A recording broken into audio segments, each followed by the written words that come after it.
Hello दोस्तों, साथियों, नमस्कार। आज का टॉपिक बहुत ही इंटरेस्टिंग होने वाला है, तो वीडियो को बिना स्किप किए पूरा एंड तक ज़रूर देखिएगा, क्योंकि ये एक ऐसी बीमारी है जिससे लगभग हर एक डॉग कहीं ना कहीं किसी न किसी स्टेज पे सफ़र ज़रूर करता है इस बीमारी से। तो स्टार्ट करते हैं, चलिए, इस डिसीज़ के बारे में। तो दोस्तों, इसे हम डेमोडिकोसिस कहते हैं। डॉग की बात करें तो ये डेमोडेक्स कैनिस इसमें कॉज करने का काम करता है, और ये जो माइट है वो बिल्कुल स्पीसीज स्पेसिफिक है, होस्ट स्पेसिफिक है, ये जूनोटिक नहीं है। तो आप ये चिंता नहीं कीजिए कि ये आपके डॉग से आपको भी हो सकती है। दोस्तों, इसको फॉलिकुलर मेंज और रेड मेंज भी बोलते हैं। फॉलिकुलर मेंज इसलिए बोलते हैं क्योंकि ये हेयर फॉलिकल्स जो रहते हैं वहाँ पे इनहिबिट करने का काम करता है। एक चीज़ और ज़रूर इसमें ध्यान रखिएगा कि ये जो माइट है वो नॉर्मली जो स्किन फॉलिकल्स रहते हैं वहाँ पे पाया जाता है। जब भी इम्यूनोसप्रेशन होता है, या कह लीजिए आप तो इम्यूनिटी डाउन होगी जब भी एनिमल की, तो ये जो इन्फेक्शन है वो आपको सीवियर फॉर्म में भी देखने को मिल सकता है। और इसके दो तरीके से ये लीजन्स कॉज करता है, दो तरीके से ये डिसीज़ जो पाई जाती है। पहला लोकलाइज्ड फॉर्म में इसके जो लीजन्स पाए जाते हैं, दूसरा रहता है कि जो जनरलाइज्ड फॉर्म में पाए जाएंगे। तो लोकलाइज्ड फॉर्म रहता है वो इनिशियल फॉर्म रहता है। इसमें जनरली कॉपर रेड कलर की स्किन देखने को मिलेगी, आपको एलोपेशिया दिखेगा, और जो इसकी स्किन है उसमें झुर्रियाँ पड़ने लगती हैं।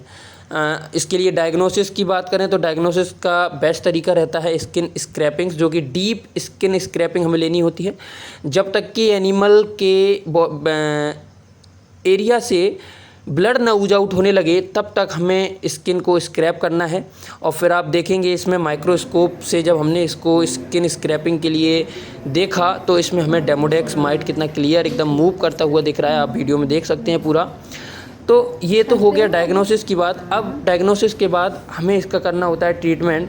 तो इसके लिए जो ड्रग ऑफ चॉइस रहता है वो अमित्राज रहता है, लेकिन अमित्राज को डायरेक्ट यूज़ नहीं किया जाता है। उसके पहले हमें क्या करना होता है, उसके हेयर फॉलिकल्स जो रहते हैं उसको फ्लश करना होता है। तो हम उसमें बेंजोइल पेरोक्साइड जो रहता है उसके हम शैम्पूज़ जो रहते हैं उनको यूज़ करते हैं। शैम्पू को लगा लेने के बाद हमें अच्छे से उसको टॉवल से जो हेयर्स रहते हैं उसको ड्राई करना पड़ता है। इसका भी रीज़न मैं आपको बताऊंगा, क्योंकि क्या रहता है कि जो अमित्राज रहता है उसको हमें जनरली 3 ml हमें 1 लीटर पानी में डिज़ोल्व करना है, और एनिमल को अच्छे से धूप में रखना है। ये हमें तभी करना है जब धूप हो या सनी डे हो। उसके अलावा एनिमल के कोई भी जो एक्सटर्नल लीजन नहीं पाया जाना चाहिए बॉडी पे। अगर उसके कोई भी घाव पाया जा रहा है तो हमें अमित्राज यूज़ नहीं करना है ऐसे केस में। तो ये दोनों कंडीशन पूरी होने के बाद में हम डिसाइड करते हैं कि अमित्राज यूज़ करना है। तो इसके लिए क्या करना है आपको, जब हमने शैम्पू पहले यूज़ कर लिया है उसके बाद हमें एनिमल को अच्छे से उसका मुंह को बांध देना है, क्योंकि वो लीक ना कर ले, क्योंकि बहुत टॉक्सिक रहता है। उसके बाद हमें अमित्राज को उस पर अप्लाई करना होता है। अमित्राज को अप्लाई करने के बाद उसको हमें धोना नहीं है, ये मतलब कि वॉश नहीं करना है, हमें उसको लगा रहने देना है। और जो भी सूरज रहता है सूर्य की रोशनी में उसको क्या होने देना है, उसको ड्राई होने देना है। इसके बाद दोस्तों हमें क्या करना होता है, उसको वीकली इंटरवल के बाद रिपीट करना होता है जब तक कि ये ठीक नहीं हो जाती है। तो इसको ठीक होने में लगभग 8 से 12 वीक्स लग सकते हैं अगर वो जनरलाइज्ड फॉर्म में है, और बाकी अगर लोकलाइज्ड फॉर्म में पाया जाता है तो जल्दी ठीक होने के चांसेस रहते हैं।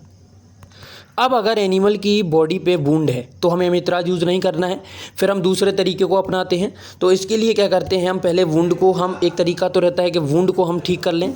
तो वुंड को ठीक करने के लिए, या उसमें इचिंग हो रही है उसको ठीक करने के लिए, हम एविल और उसके साथ में एंटीबायोटिक जो रहती है जनरली सेफोडॉक्सिम रहती है ना, और इसके अलावा सेफेक्सिम भी रहती है जो अच्छा काम करती है।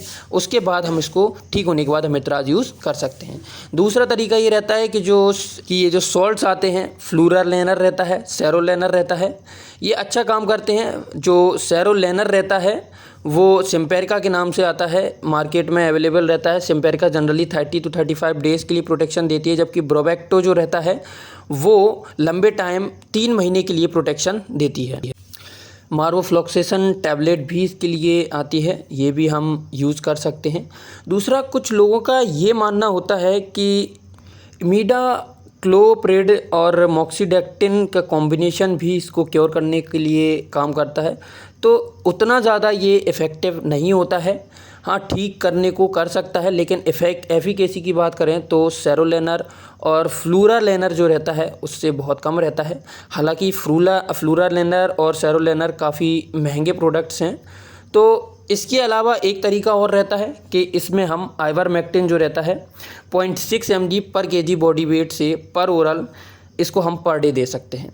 तो ये तो हुई बात डेमोडिकोसिस के रिगार्डिंग। अब अगर आपको डायग्नोसिस और अच्छे से देखना है, जानना है कि सार्कोप्टिक मेंज और डेमोडेक्टिक मेंज में क्या अंतर होता है, तो आप इसको हमारा पुराना वीडियो है आप देख सकते हैं। मैं इसको डिस्क्रिप्शन में टैग भी कर दूंगा, आप उसको वहाँ से देख सकते हैं। थैंक